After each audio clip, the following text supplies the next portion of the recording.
Have you been looking for a show to capture the bloody fights, where mostly every character in the show is a complete fucking badass, and the main character being the most war-torn, honorable, coldest samurai that I've ever watched in anime? This anime will turn you from a little bitch boy into a fucking man.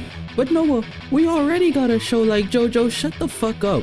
This show will make you feel as if that you can stand up to your drunk dad when he comes and screams at you at 2 a.m. This show is Drifters. Alright, so we got the main character, Toyohisa. He's from one of the most violent but honorable fucking clans. They are ruthless. They are fucking ruthless. To put into perspective, in the first scene of the show, there's this one dude who literally gets shot in the fucking heart with an arrow, and for his last breaths, he says, "You messed with the wrong clan, nigga." Like, damn.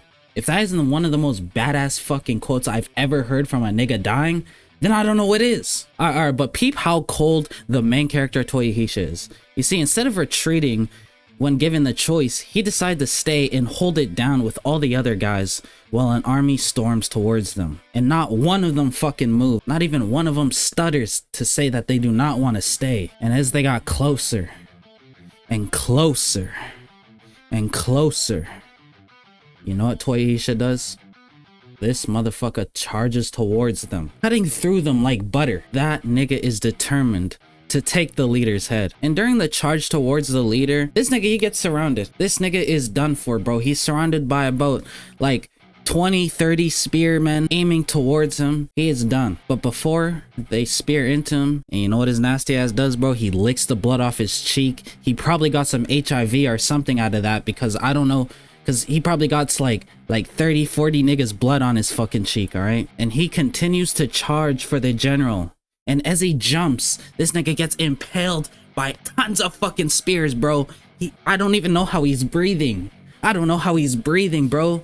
His lungs are punctured, his heart is punctured, everything is fucking punctured, yet he's still alive. But as he's impaled, this nigga continues to smirk again as he pulls out his Glock and shoots his ass straight in the fucking chest. And after that, he gets unimpaled and he lays on the ground as he bleeds out, about to die. But he's not done yet. Despite getting impaled, despite all this shit happening to him, he decides to get the fuck back up and he readies his blade. But before he can do anything, before he can make any sort of move, the whole army retreats to make sure that their general does not die. In my opinion, I think it was out of fear, because this nigga is still standing after all that shit has happened to him. And even after that, he decides to scream with the lungs that he doesn't have anymore. And you know what this nigga says? And he screams, "You left without my head, and you barely kept yours." Yeah, this nigga is a fucking demon. Like, I can't believe it, bro. Imagine you're impaled by like several spears, bro. Imagine you're impaled by several spears, bro. You can't even speak, you can't even talk, bro. You could probably only whistle. And his last words was that "you didn't take my fucking head." Now, this isn't even the premise of the show. This is just the starting scene. This is just the starting scene. This is why I'm talking about this show will make you a fucking man, bro. This show will make you to feel as if you're gonna stand up to every nigga. In the second part after this, the nigga dies, all right? He was impaled with spears. What do you fucking think? But this is a fucking isekai after all. So he gets transported into a void hallway with this nigga who looks like he has a 401k. Confused to where he is, he starts spouting about how he's gonna go back to his clan, and then the dude in the desk starts writing him a fucking restraining order because he needs to calm the fuck down, bro. He's screaming a bunch of nonsense. He wants him out of here, and guess what? That shit works. He gets sucked into a portal and he's gone and isekai'd into a new world. Now, before this scene ends, we see a Vietnam soldier transported the same way Toyohisa was. And that clearly just says the whole premise of the show. It's about historical figures being transported into an isekai. But it's not like your typical fucking isekai, bro. This is what I'm saying. Like, this is an overlord type of isekai.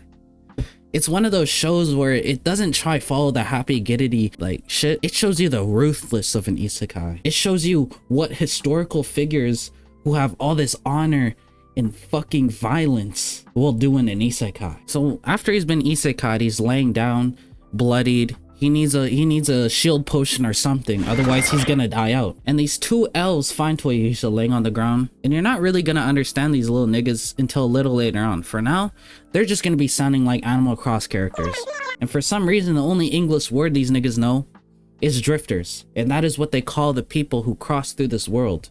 The historical figures that have been transported into this isekai. So these two elves know about two other drifters, and what they do is, for some reason, they take this drifter, Toyohisa, and carry them towards them because, you know, they're gonna know how to deal with them a lot better, right? And these two drifters we meet are Yoichi and Nobunaga. Now, I want to note that these are actual historical figures. You could look most of these people up, and I'm pretty sure they're gonna pop out. They do know each other from a historical standpoint, and I find that it really makes for good dialogue between them. And they just be bantering, making references from each other's time period. Makes for really good comedy and conversations that they have. So Toyohisa gets patched up and they talk for a bit. And then, you know, that's kind of where it ends for them, right?